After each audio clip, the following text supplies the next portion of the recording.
Приветствую всех путников, зашедших на это видео. Сегодня я расскажу, стоит ли покупать или пользоваться PSP в 2022 году. Стоит учесть, что мое мнение субъективно, и я очень люблю поностальгировать по старым временам. Если вас интересует определенный момент в моем видео, вы можете взглянуть на тайм-коды. Поехали! Давайте сначала поговорим про модели PSP и какую из них стоит брать. Всего у PSP существует 4 модели. Первая модель это PSP 1000. Впервые она вышла в Японии в 2004 году, а позже в 2005 во всем мире. У нас же в России она называется PSP 1008, так как последняя цифра говорит, какой стране она принадлежит. В простонародье эта PSP называлась фатка, так как она была толще всех. Еще она отличалась тем, что она была слабее всех остальных, так как у нее было меньше ОЗУ и ПЗУ. Оперативка и ПЗУ составляли всего 32 мегабайта, а у остальных моделей все по 64. Зато у фатки был довольно-таки большой аккумулятор, 1800 мАч, и с каждой моделью аккумулятор все уменьшался и уменьшался. Особого смысла брать фатку сейчас я не вижу, так как многие из них в ужасном состоянии, а те, что в идеальном состоянии, стоят намного дороже. В общем, фатку брать только коллекционерам. Следующая модель PSP вышла в 2007 году. Это PSP 2000. В простонародье слимка, так как она была намного тоньше прошлой модели. Батарея у нее уже 1200 мАч. Да, на БУ рынке их будет побольше, но все так же большинство из них будет в не очень хорошем состоянии, так как у этих моделей глянцевая крышка. Если вам попалась 2000 модель в хорошем состоянии, то ее стоит брать. Следующая модель PSP это PSP 3000. Она почти ничем не отличается от 2000 версии, кроме одного, в ней появился микрофон. Раньше это было очень классно, так как вы могли общаться с людьми по скайпу без всякой гарнитуры. Она все так же глянцевая, поэтому искать нужно в хорошем состоянии. Но если вам, конечно, не важна его презентабельность, поэтому если вы хотите взять консоль глянцевую, то PSP 3000 брать однозначно стоит, так как их в БУ сегменте большое количество. Следующая модель PSP это PSP Go. Она отличалась от всех. В ней был убран дисковод, и аккумулятор стал встроенный аж на 930 мАч. Экран стал меньше и стал слайдером. Как по мне, это самая неудачная модель PSP, ведь кнопки уже так не выпирали и не чувствовались как реальные кнопки. Было на самом деле очень неудобно. Да, кому-то нравилась PSP Go, но мне о ней говорить как-то не хочется. Поэтому переходим к следующей модели PSP, это PSP E1000. Ее также называют PSP Street или в простонародье стритка. Это бюджетная модель 3000 версии PSP. Она имеет уже не глянцевый корпус, а пластиковый. Имеет монодинамик, который находится с левой стороны. Кнопки Select, Start, убавление и прибавление громкости теперь встроены в корпус, а кнопки L и R стали уже черными, что придает ей какую-то монолитность. Но в данной консоли убрали Wi-Fi модуль, микрофон и Bluetooth. И все же я остановился на этой PSP. PSP Street или же E1008, так как когда-то давно она у меня и была. И таких консолей сейчас очень много на БУ рынке, и многие из них в хорошем состоянии, потому что, как я говорил, корпус выполнен из пластика. Так что если вы хотите поностальгировать и пройти какие-то игры, советую именно эту версию консоли, так как интернет на PSP вам все равно не понадобится. Браузер уже дохлый, многие сайты уже не поддерживаются, магазин PSN давно уже не работает, а игры можно легко скачать, если консоль прошита. Внимание, автор видеоролика не одобряет пиратство. Как я говорил до этого, PSP Street у меня раньше была, поэтому я решил вспомнить былое и приобрел ее вновь. Свою PSP я заказывал с Авито доставкой. Она пришла в очень хорошем состоянии с двумя оригинальными коробками внутри. Вот в такой она коробке пришла. Да, коробка помятая, но зато там есть еще одна, которая выглядит уже чуть получше. Хоть и небольшие коцки на ней все же были. Мало кто вообще сохраняет коробки в идеальном состоянии. Внутри нее меня ждал буклетик и уже потрепанная инструкция. Она была очень помята и страницы были очень грязными. Продавец очень плотно упаковал ее в пупырку. Доставляла же Почта России как-никак. Также у меня в комплекте был вот такой вот UMD диск, который еще плюс ко всему был в хорошем состоянии. Дисковод открывается на задней крышке без каких-либо усилий. Зарядки в комплекте уже не было, поэтому мне пришлось ее дополнительно заказывать. Но продавец попался очень хороший, и он мне скинул на нее денег. И все же PSP это игровая консоль, так что давайте поговорим про игры. На PSP выходила огромная библиотека игр. Выходили те самые эксклюзивы, которые вы можете поиграть только на PSP. На нее вышли две замечательные эксклюзивные части God of War. Ghost of Sparta и Chains of Olympus. Они еще больше раскрывают Кратоса и являются спин-оффами. Они дают ответы на какие-либо вопросы, которые у вас могли возникнуть при прохождении других частей God of War. Также на PSP выходила легендарная серия игр GTA, а именно 3 части, которые долгое время были эксклюзивами. GTA Vice City Stories, GTA Liberty City Stories и GTA Chinatown.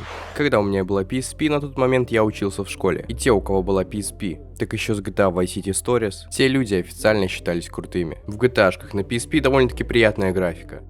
Также на PSP выходила эксклюзивная часть Assassin's Creed Bloodlines, которая продолжала сюжет первой части Assassin's Creed. В тот момент для меня эта игра стала большим удивлением, потому что я увидел, что на такой маленькой приставочке можно ползать по стенам, то есть практически на любые выступы вы могли попасть. Для меня это было открытием. У игры была очень приятная стилистика, и графически она мне очень даже нравилась. На PSP выходило огромное количество игр разных жанров. Тут тебе и сотни игр про гонки, слэшеры и файтинги. Выходили даже такие легендарные платформы, как Medieval и Crash Bandicoot. Все эти игры были поистине прекрасны. Тут даже выходили шутеры. Правда, выиграть их было очень неудобно, так как на PSP всего один стик, который предназначался для движения персонажа, а поворотом камеры предназначались такие кнопки, как квадрат, треугольник, кружок и крестик. Лично для меня играть в Call of Duty было огромное мучение.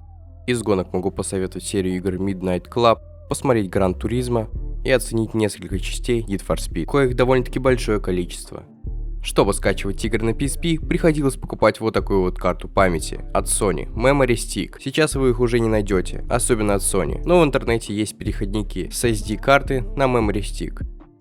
Как я уже говорил, я купил PSP Авито доставкой. И почему же не нужно бояться этого делать? Просто попросите продавца перед отправкой полностью зарядить и выключить приставку. Тогда вы сможете проверить PSP на месте. Да, для компьютеров и Android девайсов есть эмулятор PSP, но в нем вы, во-первых, не ощущаете, как вы играете в игру, не ощущаете эти курки, и это приятное нажатие кнопок на PSP, а во-вторых, игры могут попросту не запускаться, или на экране будут артефакты в виде мигающих текстурок. Хоть и у моей PSP очень маленький аккумулятор, и она очень старая, но автономность у нее хорошая. Один раз зарядил, поехал на работу или учебу, приходишь к вечеру, а приставка еще не разряжена. Сама PSP выглядит очень красиво. Это отличная приставка за свои деньги. PSP это легендарная консоль, о которой слышал каждый. Когда-то о этой приставке мечтали миллионы школьников и студентов. Для многих это самая первая портативная консоль. Да, сейчас есть телефоны и Nintendo Switch, но спросите себя, сможете ли вы поиграть в те игры, которые были на PSP, на этих устройствах. Именно эта консоль изменила представление о портативном гейминге во всем мире. Показала, как нужно делать. Запускать огромные проекты, просто доставая портативку из кармана. Ведь в нее вы могли играть где угодно, будь то дом, улица или общественный транспорт. Помню те времена, когда доллар был по 30 рублей, а мы довольные ходили в школу и играли PSP. Ну, те, конечно, у кого она была, а остальные просто подходили и смотрели за твоей игрой. Я не перестану повторять, что тонны проектов, которые на данный момент бесплатны. Ведь в интернете полно сайтов, где вы можете скачать эти игры. Сама консоль очень легкая, и она идеально ощущается в руке. Кнопки нажимаются очень приятно. И все это консоль, вышедшая более 10 лет назад. Конечно, сегодня, когда мы уже избаловались IPS и OLED экранами, играть в PSP прямо на солнце невозможно. Раньше на PSP вы могли поиграть в такие игры, как GTA, Assassin's Creed, Tomb Raider, God of War и Need for Speed. А сейчас вопрос, сможет ли это Nintendo Switch? За пару тысяч рублей это просто идеальная консоль. Если раньше она была желанной консолью, то сейчас, играя в общественных местах, будьте готовы ко странным взорам, потому что люди будут теряться во времени и не понимать, какой сейчас год. Недавно это и случилось со мной, когда я ехал в автобусе. Ко мне подошел мужик и спросил, где я это откопал. Поговорив со мной несколько минут, он смотивировался купить PSP прямо сейчас. Поэтому, если вы захотели купить PSP, то покупайте сейчас, иначе потом их вообще не останется, и цена на них, возможно, подрастет. Хоть она пропала из полок магазинов, возможно, пропадет и с Авито в скором времени, но из наших олдовских сердец она никогда не пропадет, потому что PSP это история, это мое детство, и каждый, кто играл в PSP, знает, что это воистину легендарная консоль, и ее никогда не забудут. Если вы хотите топ игр на PSP, просто дайте знать в комментариях. А теперь и сам ответ. Стоит ли все-таки покупать PSP в 2022 году? Если вы графодрочер и вы без графики просто никуда, то определенно нет. А если у вас до этого была PSP, или вы хотя бы играли какие-нибудь старые игры, и вы задумываетесь взять или не взять, то скорее всего вам нужно ее взять. Еще вам стоит взять, если вы когда-то пропустили эти игры мимо себя. Приставка стоит недорого, и вам дается огромная библиотека игр. Но вот что точно не стоит брать, если у вас не так много денег, то это PS Vita. Да, у нее 2 стика, но посмотрите, сколько она стоит на БУ рынке. По 7, по 10 тысяч. Лучше уже вместо нее поднакопить и взять Nintendo Switch. А на этом все, надеюсь, вы для себя решили, брать или не брать данную консоль. Спускайтесь в комментарии и рассказывайте о своем опыте использования этой легендарной приставкой и какие игры вы там играли. Всем спасибо за просмотр, я буду очень рад, если вы поставите лайк и подпишитесь. У микрофона был NizD, всем пока.